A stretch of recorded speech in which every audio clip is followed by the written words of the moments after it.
এই মুহূর্তে আপনাদেরকে আমরা নিয়ে যাব হুগলির শ্বেত কালীবাড়ি। আপনারা জানেন যে হুগলির শ্বেত কালীবাড়ি অত্যন্ত জাগ্রত সেখানকার শ্বেত কালী।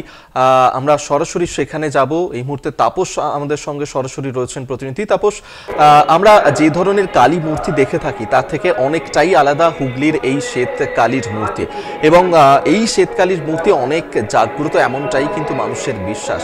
সেখানে কালী পুজোর দিন সেখানে কি বিশেষত্ব রয়েছে, কি ছবি ধরা পড়ছে, দেখতে চাইবো তোমার কাছে।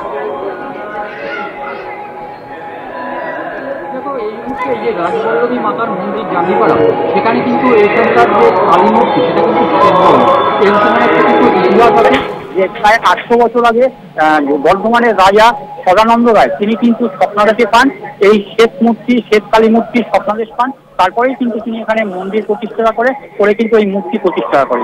তবে এই মূর্তির বৈশিষ্ট্য হলো যে মাটির তৈরি এই মূর্তি, এবং 12 বছর পর পর হচ্ছে মূর্তি পাল্টানো হয়।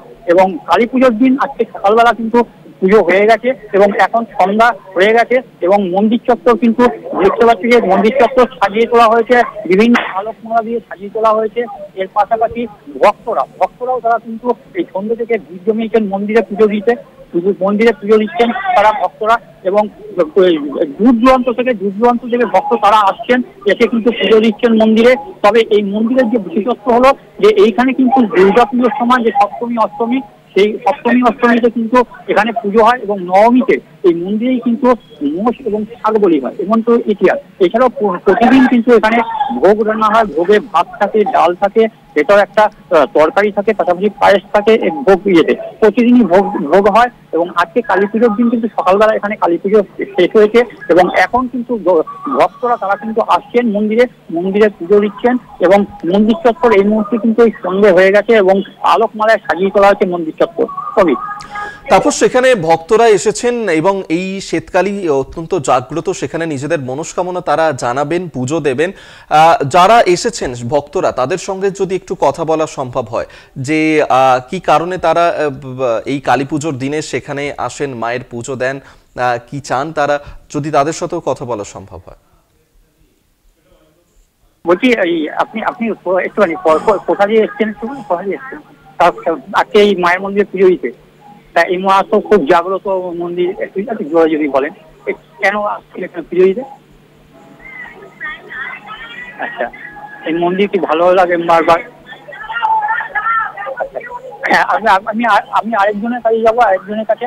দিদি বলছি আপনি কোথা থেকে এসছেন? মানে মন্দিরে, এই মায়ের মন্দির শেষ বাঁধে তো কোথাও নেই, এখানেই একমাত্র মায়ের এই মূর্তি, তা এখানে জাগ্রত মূর্তি, কি বলবেন?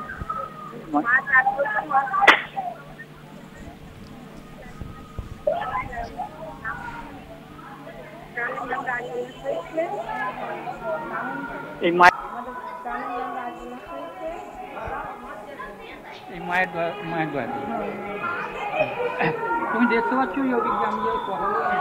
এবং এই মায়ের এই শ্বেতকালীর জন্যই নাকি গ্রামেরও উন্নতি হয়েছে, এমনটাই কিন্তু যারা ভক্ত সাধারণ তারা পুজো দিতে এসেছেন তারা কিন্তু তেমনটাই বলছেন। ধন্যবাদ তাপস তোমাকে। এতক্ষণ সরাসরি হুগলির শ্বেতকালী মন্দির থেকে আমাদের সঙ্গে ছিলেন আমাদের প্রতিনিধি, এবং সেখানকার ছবি আপনাদের সামনে আমরা তুলে ধরছিলাম। এবং এই যে পুজোর বিশেষত্ব, সেই পুজোর বেশ কিছু বিশেষত্ব জানাচ্ছিলেন রাজবল হাটের এই যে শ্বেতকালী মন্দির। যে ধরনের কালী মূর্তি, প্রচলিত কালী মূর্তি আমরা যেমনটা দেখে থাকি তার থেকে একেবারেই ভিন্ন এখানকার মায়ের রূপ। সেখানে মায়ের রং শ্যাম বর্ণা নয় কিংবা কালো নয়, সেখানে মা সম্পূর্ণই শ্বেত বর্ণা, সাদা তার গায়ের রং। এবং এই যে কালী তা অত্যন্ত জাগ্রত, এবং সেখানেও যে বিশেষ আচার রয়েছে পুজোর ক্ষেত্রে, এবং মায়ের ভোগেও সেখানে রয়েছে বিশেষত্ব। সেই ছবি মুহূর্তে দেখাচ্ছি আপনাদেরকে, মাতৃমূর্তির ছবি দেখছেন, যেখানে রাজবল হাটের এই শ্বেতকালীর মন্দির, যেখানে দূর দূরান্ত থেকে মানুষজন আসেন, ভক্ত সমাগম হয় এবং সেখানেই তারা পুজো দেন।